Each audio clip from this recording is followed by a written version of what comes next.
ഗുമസ്തേ guys. അപ്പോൾ ഇന്ന് ബലിപ്പെരുന്നാൾ. അപ്പോൾ ഞാൻ എൻ്റെ പൊടിപ്പെണ്ണീനെ സുന്ദരിയാക്കുന്ന കാഴ്ചട്ടെ കാണുന്നത്. അതിലെ നിറയിലെടുത്ത് സുന്ദരിയാക്കാമെന്ന് വിചാരിച്ചു. നല്ല വാങ്ങി മാഷാ അല്ലാ. ഞാൻ വിചാരിച്ച് കൊളാക്കുമെന്ന് വിചാരിച്ചു, പക്ഷേ ഇല്ല, അവൾ നല്ല വാങ്ങി നിന്നെ മാഷാ അല്ലാ. പിന്നെ അങ്ങനെ അവൾ സൈഡാക്കിയിട്ടാ. പിന്നെ അങ്ങോട്ട് എൻ്റെ കഷ്ടകാലം തന്നെ പറയാട്ടാ. ഞാൻ ഫോട്ടോസും വീഡിയോസും എല്ലാം എടുത്ത് എൻ്റെ അയക്കുടിക്കാറും എൻ്റെ അനിയത്തിമാരെല്ലാം ഇഞ്ചിഞ്ചായിട്ട് കൊന്നെന്നെ പറയാട്ടെ ഗായ്സ്. ഭയങ്കര കഷ്ടമായിരുന്നു നോക്കത്. പിന്നെ അത് കഴിഞ്ഞിട്ടാകുമ്പോൾ എൻ്റെ മജ്ജു പറഞ്ഞു, ഉമ്മ ഞാൻ നടക്കുന്ന വീഡിയോ എടുത്ത് തരുമെന്ന്. പക്ഷേ അതെന്താ ചെയ്തു, ആപ്പി വന്നിട്ട്, അതായത് ചെക്കൻ വന്നിട്ട് അത് കൊളാക്കിയിട്ടാണ് ആ ഒരു രംഗം നീ കാണുന്നത്.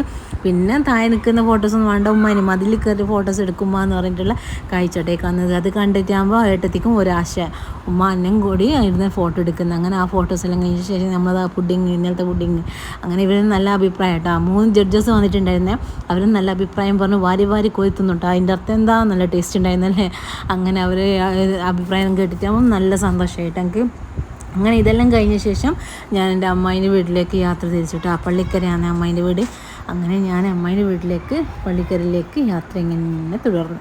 അങ്ങനെ ഞാൻ വീണ്ടും ഒരു 5 മിനിറ്റ് 15 മിനിറ്റ് ആ സമയമാകുമ്പോഴത്തേക്ക് അമ്മായിൻ്റെ വീട്ടിലേക്ക് യാത്ര ചെയ്തിട്ടാണ്. വീഡിയോസ് എടുക്കുമ്പോഴുള്ള ഓട്ടോ ആയിട്ടാണ് കാണുന്നത്.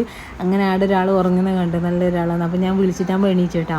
പിന്നെ ഞാൻ അധികം ഡിസ്റ്റർബൊന്നും ചെയ്തിട്ടാണ് അവിടെ ഞാൻ അങ്ങനെ വീണ്ടും അമ്മേൻ്റെ പിന്നെ റൂമിലേക്ക് കയറി. പിന്നെ അങ്ങോട്ട് പറയണ്ട, എൻ്റെ വീഡിയോസിൻ്റെ ഓരോരോ ഇതെല്ലാം പറഞ്ഞിട്ട് എൻ്റെ ഇഞ്ചിഞ്ചായിട്ട് പിന്നെ വീഡിയോസിൻ്റെ ഓരോ ഇതെല്ലാം പറഞ്ഞാൽ ഭയങ്കരമായിട്ട് കളിയാക്കിയിട്ട് കൊന്നിട്ടാണ്.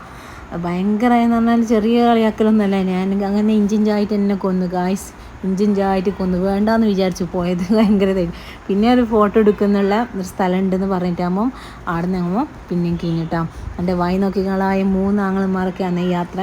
ഞാൻ പറഞ്ഞു, എനിക്ക് വഴി അറിയില്ല, നിങ്ങൾ ഫ്രണ്ടിലോട്ട് വിട്ടോ എന്ന് പറഞ്ഞതാണ് കേട്ടോ.